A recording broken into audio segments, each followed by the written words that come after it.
Alors, je m'appelle Nguyen Thi Cu Phương, actuellement vice-rectrice à la recherche de l'Université de Hanoï au Vietnam. Et j'ai bénéficié d'une bourse de la francophonie, exactement, plus précisément du programme de bourse de la francophonie de 1992 à 1997. En effet, à cette époque-là, je ne connaissais pas encore le Canada ni le système éducatif au Canada. Je ne savais même pas qu'il ferait aussi froid au Québec. Et ce n'était pas moi qui connaissais ce programme de bourse de la francophonie. C'était plutôt le ministère de l'Éducation qui a accordé 2 bourses à notre université au département de français. Donc, un collègue et moi, nous avons déposé nos dossiers de candidature au ministère de l'Éducation du Vietnam et mon dossier a été accepté.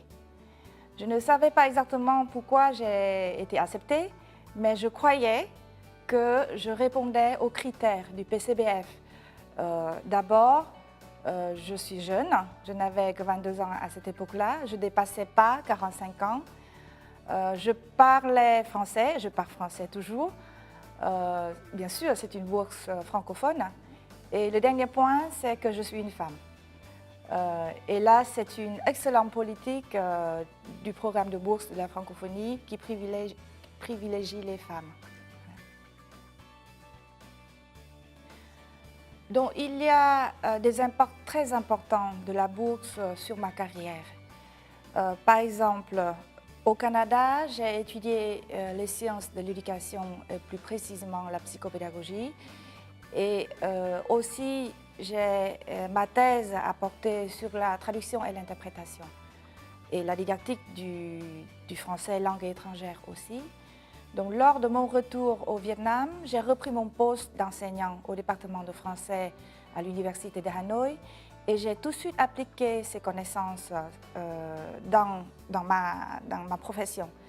Par exemple, à la demande du directeur du département, j'ai créé un cours de didactique du français langue étrangère pour les étudiants de 4e année, d'abord au niveau de licence. Et ensuite, j'ai développé ça pour le niveau de master et le niveau de doctorat. Et d'un autre côté, j'ai créé aussi un cours de méthodologie de recherche pour les étudiants en master et en doctorat.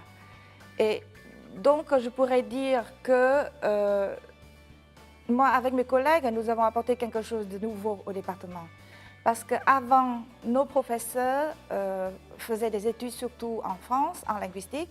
Ils appliquaient d'autres méthodologies de recherche, tandis que nous, quand on est revenu du Canada, on a appliqué une autre méthodologie de recherche en sciences de l'éducation. Et c'est quelque chose de nouveau au département et à l'université. Donc, comme je viens de vous dire, le département de français et l'université de Hanoï, où je travaille depuis longtemps, bénéficient des cours que j'ai créés avec des collègues. Les cours de didactique, du français langue étrangère, les cours de méthodologie de recherche. Mais les connaissances et les compétences que j'ai acquises au Canada m'aident aussi à développer d'autres projets internationaux. Par exemple, le projet InnoFLE que nous menons avec le Laos et la Belgique, c'est un projet avec lequel nous créons une page web pour enseigner le français aux jeunes vietnamiens et laotiens. Et j'ai aussi créé et dirigé 5 projets avec la Belgique. Ce sont tous des projets francophones qui portent sur l'enseignement du français langue étrangère et qui portent sur la traduction et l'interprétation, mes spécialités que j'ai approfondies au Canada, vous voyez. Et là, les 5 universités belges travaillent à côté de nous, avec d'autres collègues, et on est fiers de ces résultats francophones.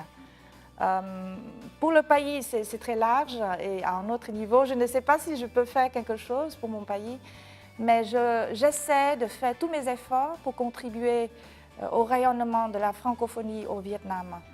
Par exemple, je suis devenue membre du bureau de la Confrasie, c'est-à-dire la conférence des recteurs des universités francophones en Asie-Pacifique. Et j'essaie d'apporter ma contribution au sein de cette organisation qui se trouve à côté et qui travaille en forte concertation avec l'AUF, l'Agence Université Francophonie. Oui.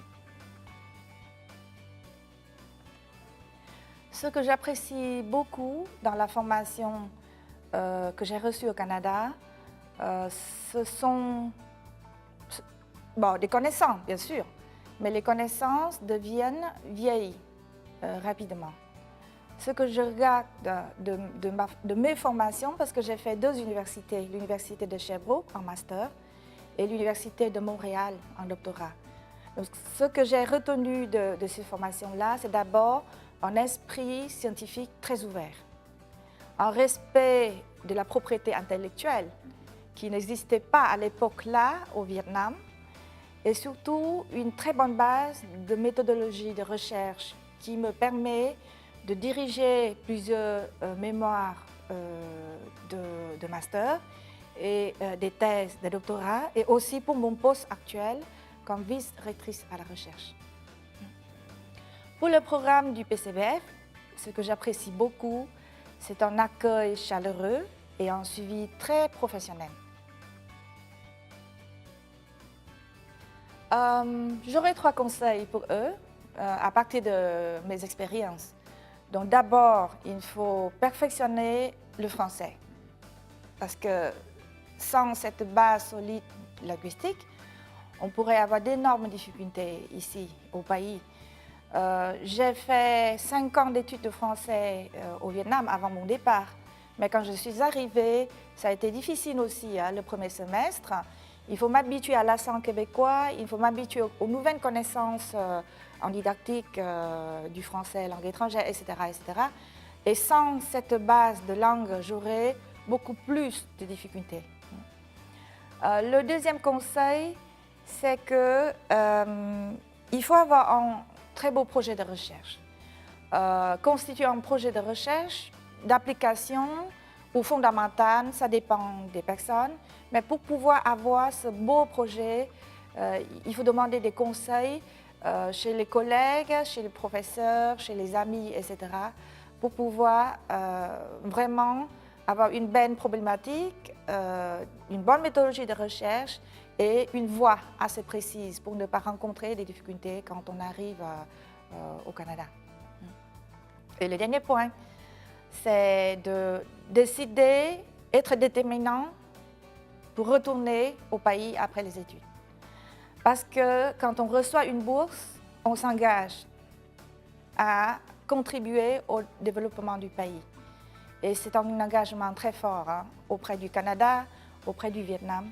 Donc si on reçoit la bourse, profitez-en et puis étudiez bien.